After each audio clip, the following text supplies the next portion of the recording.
परीक्षित शर्मा जी, अधिवक्ता, secretary general international council of jurists. Maharaj ji, यद्यपि एक प्रश्न पहले हो चुका है काफी बार, बट ये सारे एक साथ सुप्रीम कोर्ट के वहाँ अपनी प्रैक्टिस करते हैं, एडवोकेट्स हैं, इसलिए फिर से कर रहा हूँ महाराज जी इनके। महाराज जी, श्री हरिवंश, आपके चरणों में कोटि कोटि प्रणाम।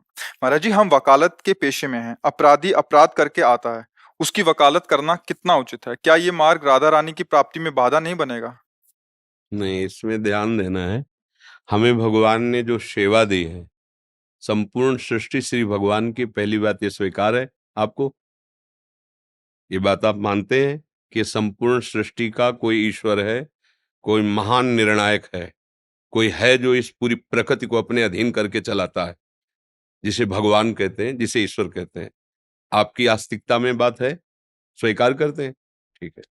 अब उसने आपको ये वकालत की सेवा दी है, हम सब उसके सेवक हैं, अलग अलग सेवा दी। जैसे मुझे सेवा ये दी तो आपको सेवा होती है, सेवा ही है।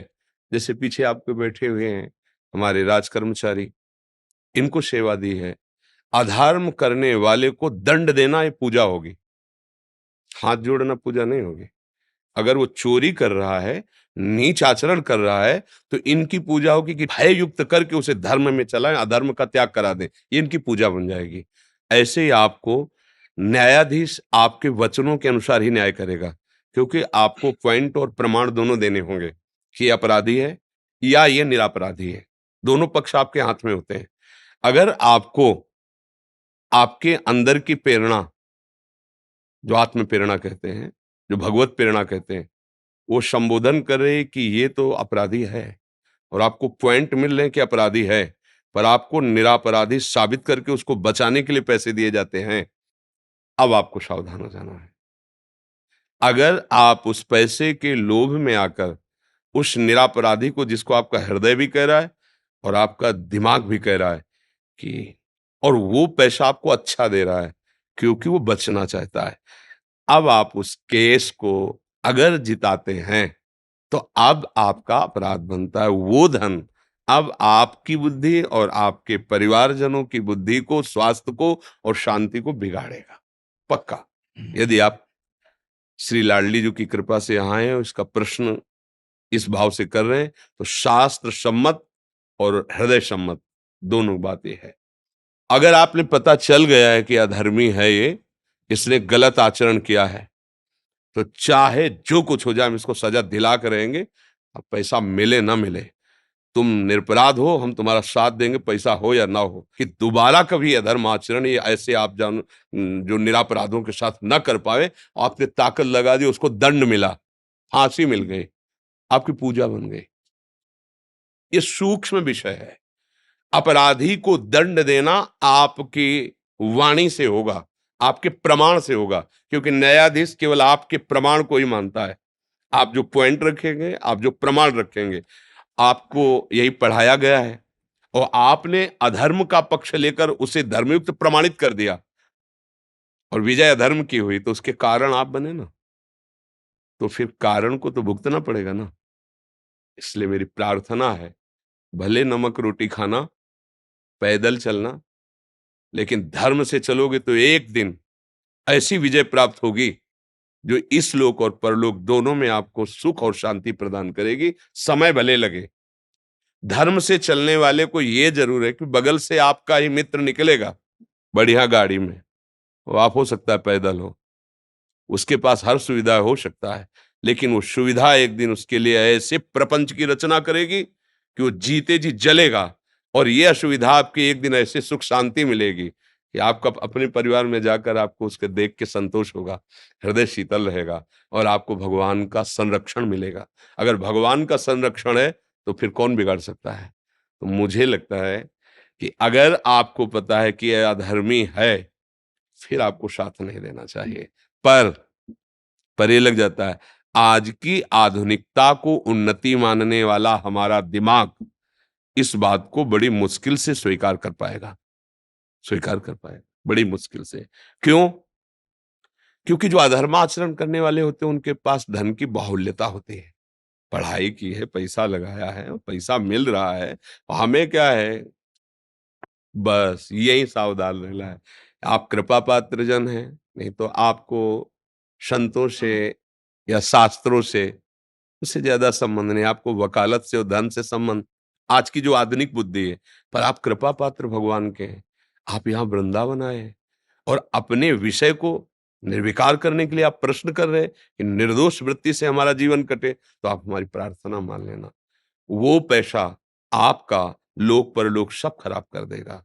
बिल्कुल, आप जिस मार्ग में चल रहे हो, इसमें अगर आप सावधान रहोगे तो ये बहुत बड़ी उपासना बन जाएगी और इसी में आपको भगवत प्राप्ति भी हो जाएगी।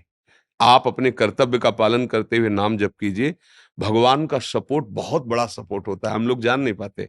हम लोग धन का सपोर्ट बहुत बड़ा सपोर्ट समझते हैं, लेकिन निश्चित समझिए, करुणानिधान भगवान और सत्य और धर्म, इसका सब कितने दिन का जीवन है? आप बताओ कितने दिन का जीवन है? अपने को अगले सेकंड का निर्णय करने के लिए दिमाग कहा नहीं करता कि हम अगले सेकंड जिएंगे कि नहीं जिएंगे, और हम अधर्म कर ले, पापाचरण कर ले। हो सकता है कोई ऐसा आदमी हो जो एकदम निर्दोष है और आपके वचन से उसको दंड मिल रहा है। अब आपकी हालत क्या करेगा? जो बड़ा न्यायाधीश है, वो देख रहा है कि आप जानते हुए भी धन के लोभ से ऐसा ऐसा, तो मुझे लगता है कि भले आपको धन कम मिले, भले आपकी कुर्सी कमजोर हो, लेकिन आप सत्य से चलोगे तो हमारे भगवान की गोद में बैठने लायक बन जाओगे। और वो जिसको स्वीकार कर लिए, वही त्रिभुवन में विजय को प्राप्त होता है। बस, वो महालक्ष्मी पति हैं, वो करुणा कर दे तो मारा ऐश्वर्य घूमेगा। अधर्म आचरण से आज तक कभी किसी को सुख प्राप्त नहीं हुआ। इसलिए धर्म से चलिएगा, और बड़ी कृपा है आपके ऊपर कि आप सब नवीन अवस्था को और ऐसी ऐसी बुद्धि, जो तार्किक बुद्धि, वकील का मतलब क्या होता है? जो बात को कई तरह से प्रस्तुत कर सके, बहुत फॉरवर्ड, तेज बुद्धि, सामने वाले की बात पकड़कर उसकी बात में अपनी बात रख देना, वजन करके रख देना। वो बात अगर हमारी बात समझ गई ना, वो ही बुद्धि है। वही समझ गई ना, तो बहुत जोर की बुद्धि है, क्योंकि उसको पकड़ना आता है, पॉइंट पकड़ना आता है। आप ये पॉइंट पकड़ लीजिएगा, भगवान आपके साथ रहेंगे और बड़ा मंगल रहेगा। कोई भी ऐसे नशा, ऐसी गंदी बातें अपने जीवन में नहीं रखनी चाहिए, जो हम प्रभु के सामने जाने में सकुचाएँ। समझ गए आप? मैं कुछ कहना चाह रहा था। हाँ, बोल। बस पिछले कई महीनों से आपसे मिलने की इच्छा थी, और बस प्रभु से, राधा रानी से उनका नाम जप करते करते वो कहता था कि आपसे मुलाकात हो जाए, और ये प्रश्न कैसे भी करके ये प्रश्न आपके समक्ष में रख सकूं। मैं हर पल 24 घंटे में सोचता हूं कि 23 घंटे 20 घंटे जब तक भी मेरा मतलब मैं सोता नहीं हूं तो राधा राधा राधा जपता रहता हूं। लेकिन ना चाहते हुए भी बहुत सारे केसेस सामने आते हैं महाराज जी, जिनको हमें करना पड़ता है। तो अब ऐसी स्थिति परिस्थिति में या तो हमें घर परिवार त्याग के वानप्रस्थ की ओर नहीं, ऐसा कैसे, परित्याग करना नहीं, पड़ेगा, ऐसा कैसे कर, या नहीं, फिर काम दूसरा चेंज करना नहीं, नहीं, पड़ेगा। काम भी दूसरा नहीं करना। ऐसा कैसे परिस्थिति आती है कि मुझे करना ही पड़ेगा धर्म? आप हमको अब प्रमाणित करके प्रमाणित बता। ये है, जैसे किसी ने किसी गाड़ी से किसी का एक्सीडेंट कर दिया जी, और वो उसकी मौके पे मौत हो गई है। जी। अब उसकी मौके पे मौत हो गई है तो उसका केस वो हमारे पास लेके आया है। अब उसका केस नहीं लड़ेंगे तो भी हमने अधर्म कर दिया है। नहीं, कोई तो नहीं, नहीं, नहीं, ऐसा नहीं है कि आप अधर्म कर दिया है। जी, नहीं, नहीं, अगर आप जानते हैं कि इसकी असावधानी के कारण, उसके भी 2 पॉइंट हैं। अगर वो जानबूझ करके उन्मत्त होकर के ठोक रहा है, तो वो विशेष अपराधी है, और अनजाने में अचानक हो जाता है ऐसा, तो उसको, वो तो गया ही, अब आप उसको बचा लीजिए। उसको आप अच्छी तरह समझिए। मतलब ऐसा नहीं कि आप जैसे बोले ना कि या तो ये अवहेलना हो जाएगी, अपनी बुद्धि की अवहेलना हो जाएगी। नहीं, अब हमने देखा वो तो गया। अब ये जो व्यक्ति आया है जिसका हमें केस मिला है, ये वास्तविक असावधान, कभी नींद से हो जाता है कोई, कभी ऐसा होता है अचानक चूक हो गई, ऐसा हो जाता है, तो हमें बचा लेना चाहिए। और जब ये कि को उसका उद्देश्य ही था ठोकना, तो तुमने उधर ठोका, अब हमारी समझ में आ गया तो हम तुमको इसकी सजा दिलाएंगे। बात समझ रहे ना? आपकी बुद्धि बहुत फॉरवर्ड है, आप उसको प्रयोग कीजिए। ऐसा नहीं कि कोई आपको फंसा सकता है। अगर हमें समझ में, वो तो गया और आपसे चूक हो गई, वो कहता मेरे से। वकील एक तरह से अपना हृदय हो जाता है उस समय जब हम केस सामने रखते हैं, कि हमको अपनी साफ साफ बात पूरी कह देनी चाहिए। तो जो लोग छल कपटी और ड्रामेबाज होते हैं ना, वो नेत्र से समझ में आ जाते हैं, तो उनका विशेष पैसे पर होगा जोर, ध्यान देना। वो आपको विशेष पैसे पर प्रभावित करेंगे, और जिस आदमी से चूक हो गई, उसके वचन में, उसकी चेष्टा में दैन्यता होगी, बचा लीजिए, मैं नहीं चाहता था, अचानक ऐसी घटना हो गई, अब वो तो गया, अब इसको बचा लीजिए, आगे से गलती ना करे और सावधानी से बचा लीजिए और उसका पक्ष लीजिए, तो अधर्म कैसे हो जाएगा। और जब हम जान रहे हैं कि पहले ही हमको कह रहे हैं जितना पैसा लगेगा हम लगाएंगे, तो ऐसा क्यों बोल रहा है? इसका मतलब है इसमें कुछ गलती है। अब अगर गलती है तो हम केस नहीं लेंगे। बात है इसमें समझना है। ऐसा नहीं कि विश्व में ऐसे केस आते ही नहीं है कि अगर हम धर्म से चलेंगे तो केस ही नहीं मिलेंगे। ऐसा नहीं है, ऐसा नहीं, मतलब अगर ऐसी बात आप अपने मन में रखेंगे तो फिर निराशा जागृत हो जाएगी। हम निराश नहीं होने देंगे। हम निराश नहीं होंगे अपने ना मन को ना बुद्धि को। ऐसा नहीं है कि धर्म का क्षेत्र है ही नहीं। कभी-कभी ऐसी घटना हो जाती है कि जिस जो अपराधी है वास्तविक अपराध किया है, लेकिन वो ना कभी आगे अपराध करना चाहता, ना पीछे कभी अपराध किया है। ऐसी भी है। संयोगवशात ऐसा अपराध हो गया है और आपकी समझ में बात आ गई है, आप उसको बचा लीजिए। वो आगे से अपराध नहीं करेगा। ऐसे भी है, हो गया, पक्का हो गया है, पर हमारी इच्छा नहीं थी, ना पीछे कभी किया है। अगर इस बार बचा लीजिए तो आगे भी कभी नहीं करेंगे, तो बचा लेना चाहिए। क्योंकि उससे गलती पहली बार हुई और जिनका व्यापार है गलती करना, वो हाँ, वो तो अपने आप आपको पता चले, उनकी पहली शर्त होगी पैसा।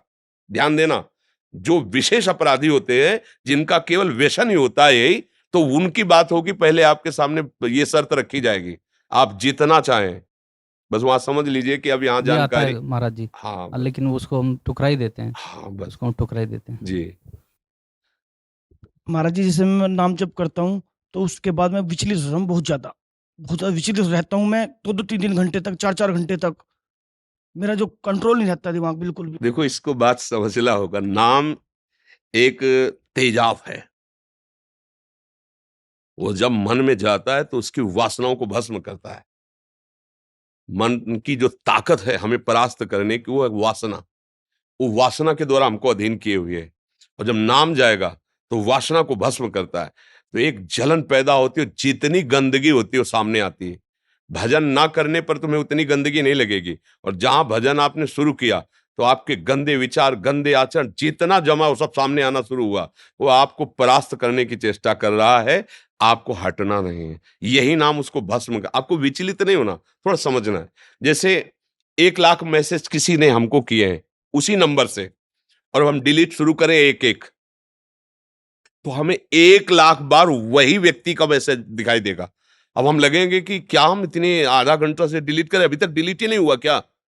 ऐसे ही असंख्यों बार हमसे अपराध हुए हैं। काम से, क्रोध से, लोभ से, मोह से, जिनको कोई नहीं जानता, भगवान जानते हैं और वो सब हमारे मन में भरे हुए हैं। और जब हम नाम जब शुरू करते हैं, मान लो काम वृत्ति वही आई, नाम ने नष्ट किया, फिर वही काम वृत्ति आई, नष्ट। मुझे लगता है ये कब नष्ट होगी? वो नष्ट हो रही प्रत्येक, पर वो जमा है बहुत पुराना, अनंत जन्मों से। इसलिए हिम्मत करके डटे रहो, राधा राधा बोलते रहो। एक दिन ऐसा आएगा कि निर्मल हृदय हो जाएगा, शांत हो जाएगा। नाम से कभी अमंगल नहीं होता। जी। देखो भाई, लाला कुछ कहना चाहता है, क्या कहना चाहते बेटा? आपने जैसे बोला कि जब कोई पैसा देता है तो नहीं करना चाहिए, जैसे कि वो ब्लैकमेल भी करता है कि आपको मार देंगे, तो फिर क्या करना चाहिए? भगवान उसके रक्षक होते हैं बच्चा, भगवान उसकी रक्षा करते हैं। हम आपके इस प्रश्न का बहुत आदर करते हैं और भगवान की बड़ी कृपा है कि आपने बड़ी सूक्ष्मता से बात पकड़ी। उसकी रक्षा भगवान करो सदा तिनके रखवारी, जिम बालक राखे महतारी। और जब भगवान रक्षा करते तो कोई पैदा नहीं हुआ त्रिभुवन में कि मार सके। पक्की बात समझ लेना, त्रिभुवन में कोई पैदा नहीं हुआ। हम कई बार वो घटना सुनाते हैं, हमारे एक मित्र महात्मा थे जो मौन रहते थे और गंगा की परिक्रमा करते थे। तो शाम का समय था, वो गंगा जी के किनारे भ्रमण और मौन रहते थे। अब गंगा किनारे जो महात्मा भ्रमण करते, बड़ा ही अकिंचन स्वरूप होता है और उधर कुछ विधर्मी, अन्य धर्मावलंबी वो बैठे हुए थे। तो उन्होंने देखा कि बाबा जी जा रहा है, हिंदू धर्मावलंबी। बोला ए, तो संत बहुत सीधे सरल होते, वो नजदीक पहुंच गए। तो 5 6 8 ऐसे सब नौजवान थे। तो देखा कि शाम होने जाए, बोले इसे मारा जाए। तो उन महात्मा ने हमसे बात करते थे, तो उन्होंने कहा हमारे मन में आया कि आज हमारा अंतिम समय भगवान ने निश्चय कर दिया है। आंख मूंदा और बस नाम जप करने लगे कि अब ये लोग मारेंगे। अब जो संध्या का समय है, गंगा किनारा है, तो मौज ली जाए, इसको मारा जाए। अब गाली देना और ऐसा। बोले हमने आंख मूंदी, बस निश्चय किया अब हमारा अंतिम समय। उनमें से एक बोला मार के दिखाओ तुम। देखो देखो वो मालिक बैठा है, उसने कहा मार के दिखाओ तुम। इसने क्या अपराध किया भाई, क्या बोला है इसने, तुम ऐसे कैसे मार दोगे? बोले तुम्हारे रिश्तेदार लगता है। आपस में थप्पड़ चलने लगे, महात्मा निकल गए, कोई नहीं, कुछ नहीं हुआ। वो कौन था बीच में जो टोक दिया? भगवान टोकते हैं। यदि आपका पूर्व का पाप है और समय समाप्त हो चुका है तो मारे न मारे, आपका समय समाप्त हो चुका है। और यदि नहीं तो आप खुला चले जाओ, कोई मार ही नहीं सकता, पक्का समझ लो। भगवान रक्षक है, बिल्कुल उसे नहीं मारते। भगवान रक्षक है, भगवान रक्षा करते हैं तो कैसे कैसे तुम्हें बताए, जीवन में हमने खुद देखे हैं कैसे कैसे भगवान रक्षा करते हैं, ऐसे कि केवल भगवान ही रक्षा कर सकते थे, केवल भगवान ही बचा सकते थे। तो दृश्य देखे हमने, भगवान बहुत कृपाल है। इसलिए पहला माला इसको पहनाओ, क्योंकि तुम इतनी एकाग्रता से सुनते रहो, ऐसा पॉइंट निकाला जो ये भी नहीं निकाल पाए। हमें इस बात का सुख है कि आप सब नवीन अवस्था के और सत शास्त्रों की सम्मति से चलना चाहते हैं। ये हमारे ऊपर आप कृपा कर रहे हैं। ये मतलब जैसे ना बेटा दूध पी ले तो माँ दुलार करती कि तूने हम पे कृपा की, तूने दूध पी लिया ला, अब तू स्वस्थ रहेगा, अच्छा रहेगा। ऐसे ही हमारा हृदय प्रसन्न हो जाता है, क्योंकि आप जैसे हमसे किसी ने प्रश्न उसमें किया कि आप विशिष्ट जनों को ही माला क्यों पहनाते हैं, सबको माला पहनाइए। तो पहली बात है, हम किसी से पैसे लेते नहीं हैं। अगर आप 100 रुपया चढ़ा दिए तो हम 250-300 महात्मा है, दाल रोटी जो है उसी से खा लेते हैं। मांगना नहीं, कोई टैक्स किसी तरह का कहीं कुछ नहीं भरना, कोई पर्ची पुर्चा, कोई ड्रामेबाजी नहीं कि भाई वहां दान पेटी रखी, यहाँ ऐसा कुछ नहीं। आप चढ़ा दिए, वो मन में आया तो, अगर हमको लगा कि नहीं लेना चाहिए तो आपको वापस कर देंगे, नहीं चाहिए। अगर हमारी श्री जी बोली हाँ ठीक है तो रख लिया। 2-4 माला बनवा के प्रसादी करवा के रखवा लिए। अच्छा, आप अगर प्रसादी पाए और आनंदित हुए तो आप सैकड़ों को बचा लेंगे। तुम्हें माला नहीं पहना, लेकिन तुम्हें जो बचा सकता है उसको हम भागवतिक बुद्धि से श्रद्धावान कर रहे हैं। अगर आप धर्मात्मा हो गए, आप ठीक से चलोगे तो हजारों को बचा सकते हो, इसलिए हम आपको माला पहनाते हैं। आप हमारी समाज की रक्षा करते हो, रात दिन आप खड़े हो ड्यूटी पे, अगर आप ठीक से चलोगे तो हमारी समाज सुखी रहेगी, इसलिए हम माला पहनाते हैं। पर इतना नहीं हमारे पास कि हम तुम्हारे स्वागत के लिए 1500 माला बनवा कर हमारे पास नहीं। सब बात है, हमारे पास नहीं है कि हम सबको जैसे पहला सकेला। हमारे पास 2-4 माला रोज बनवा के प्रसादी कर लेते, कोई विशिष्ट जल है तो पहना। नहीं, लोगों को लगता है ना कि विशिष्ट जनों को क्यों माला पहनाते हैं, इसीलिए पहनाते हैं। दर्शन मात्र ही हमारे लिए सब कुछ है। आपके दर्शन हो गए, हमारे भाग्य को और कुछ नहीं चाहिए महाराज।